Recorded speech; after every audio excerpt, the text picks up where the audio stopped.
d'une fête purement satanique. C'est ça, ouais. Les gens ont su transformer ça en fête carnavalesque, où la victoire du bien sur le mal.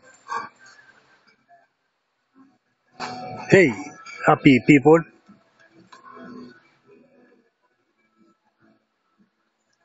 La victoire du bien sur le mal.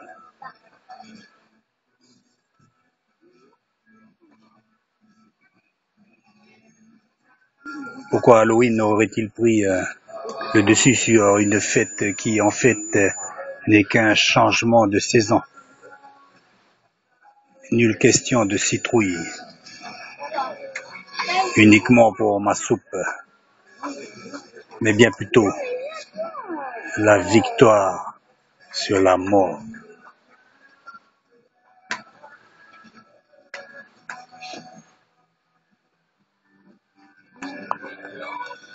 Happy people.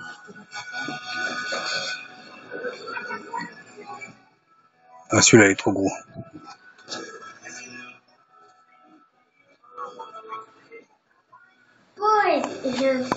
Je fais halo avec une robe, une ceinture, Oui.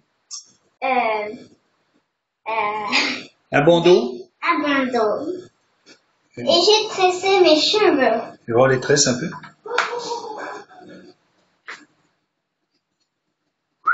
Ça brille. Alors voilà Halloween, un exemple d'Halloween. Il n'y a pas de sorcière, il n'y a pas de machin. Il y a des princesses. Voilà. On a gagné. On a gagné. Et en fait, on n'est pas marginalisé. En fait, nous, la nouvelle saison, le changement de saison, le changement de temps, il n'est nulle question de sorcière, mais de princesse et de beau et de joli. I-E. Oh là là. Bye. Ah ouais, ouais. Oui, c'est assez morbide, mais les gens préfèrent en rigoler, quoi. Peut-être essayant de par là nier la réalité.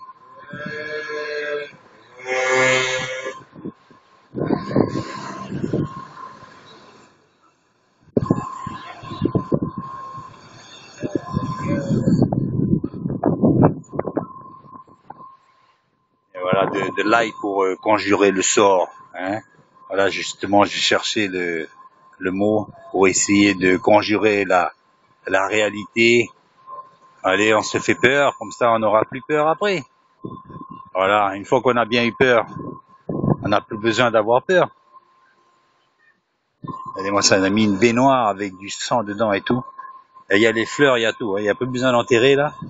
On brûle les étapes, c'est mort et on met les fleurs, il n'y a pas besoin d'enterrer, allez. Et voilà, on brûle les étapes. Et à la croix. Et c'est vrai que là, on dirait la résurrection des morts, mais à part que là, le mec qui résurre, sa résurrection, c'est une résurrection transformée en démon. On le sait très bien que les autres ressusciteront pour la gloire et d'autres pour la honte éternelle. Regardez où c'est là où c'est qu'on peut briser même les rêves des petites filles. Évidemment, tout ça, ce n'est qu'un rêve. Blanche-Neige avec la pomme. Elle a su éviter la pomme, mais là, elle n'a pas su éviter Halloween. Évidemment, il faut bien que ces enfants puissent comprendre qu'un jour, à l'envers du décor et que on sort un peu du dessin animé pour affronter la réalité. Eh ben oui, Blanche-Neige pourrait arriver à mourir un jour. Mais de quelle manière? Eh ben évidemment. Eh ben comme ça, voilà, avec la cervelle dans la main. On rappelle un peu la réalité de ces choses. Peut-être un peu crûment, mais voilà, aujourd'hui c'est cru. Peut-être, ça rappelle des chevaux de l'Apocalypse. Ben justement, on va tomber sur un de ces Carrosse de l'Apocalypse, peut-être un petit mot?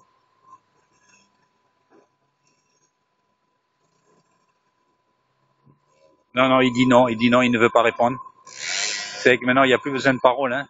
La mort, elle n'a pas besoin de faire part, elle vient et puis, cric-crac.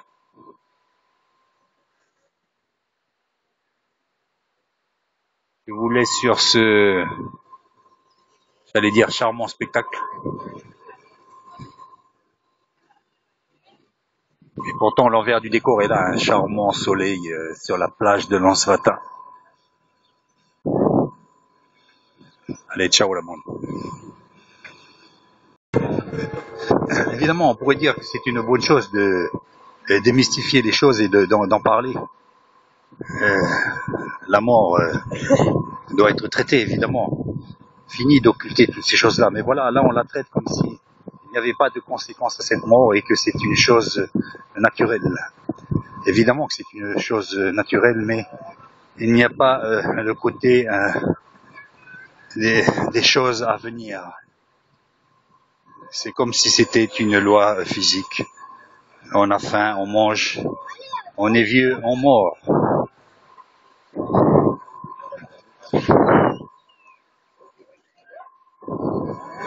À la rigueur, on prendrait ces choses à la rigolade. Le but des choses, de ces choses, bien souvent, c'est pour prendre ces choses à la rigolade.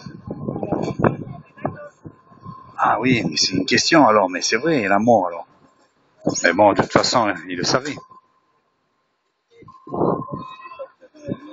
Évidemment qu'il savait plus ou moins.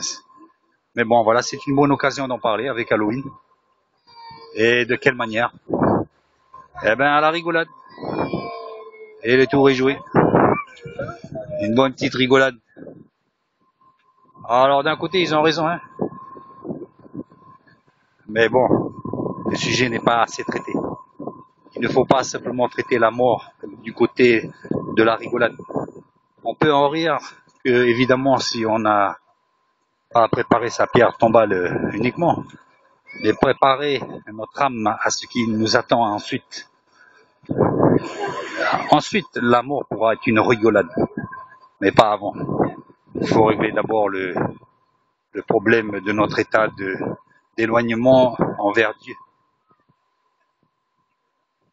Ensuite, les choses pourront être vues sous un autre angle. Évidemment, on le sait très bien, le monde brûle les étapes. On est, voilà, on vient d'arriver et on dit au revoir. Voilà, c'est ça le monde aujourd'hui. On consomme vite et brutalement. Une petite larme, la personne est morte et puis ça y est, on tourne vite la page. C'est le monde de la consommation. La consommation rapide, effrénée, populaire et à grande échelle. On consomme, mangeons et vivons car demain nous mourrons. Point question de s'arrêter 5 minutes et de se pencher sur notre destinée comme si c'était probablement notre dernier jour à vivre sur cette terre. Qu'importe. Le ciel est bleu, la mer est pure et pourquoi s'embarrasser à parler de ces choses? Pourtant si, nous en parlons à Halloween, mais nous la traitons, je dirais que partiellement, et même plus encore. Nous la traitons à la rigolade. Et c'est là un des pièges d'Halloween. C'est de prendre ces choses-là à la rigolade. Alors qu'évidemment, oui, on peut en parler, mais pas de cette manière-là. D'une manière plus sérieuse. Oui, la mort, oui, évidemment, la mort. Et après, es-tu préparé? Es-tu préparé à rencontrer ton Dieu? Alors plus on occulte ces choses spirituelles, et plus la nature ayant horreur du vide, si on ne parle pas de Dieu, qu'est-ce qu'on parle de choses alors? Il faut bien trouver un autre sujet. C'est la rigolade, c'est la mort d'un côté naturel des choses, la mort qui est normale, qui arrive de manière naturelle, c'est la nature. Comme on est, puis on meurt. On ne voit pas du coup de la mort du côté de l'âme qui meurt. On voit simplement la mort du côté du corps qui meurt. Le corps et non l'âme.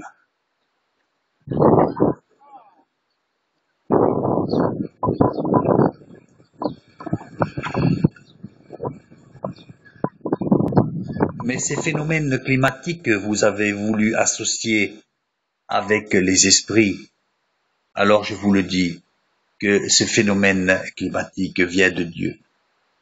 Si vous voulez que ce soit une saison, hors du temps, alors moi je vous dis que nous pouvons la fêter dans le sens où c'est une saison venant de Dieu.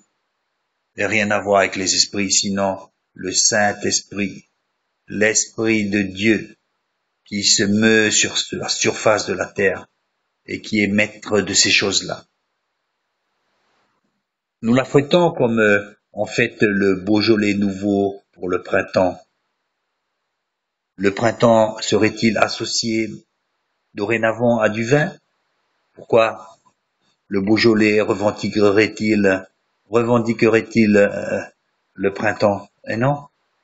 Ainsi, Halloween ne peut revendiquer un changement de saison en l'associant avec des manifestations d'esprit.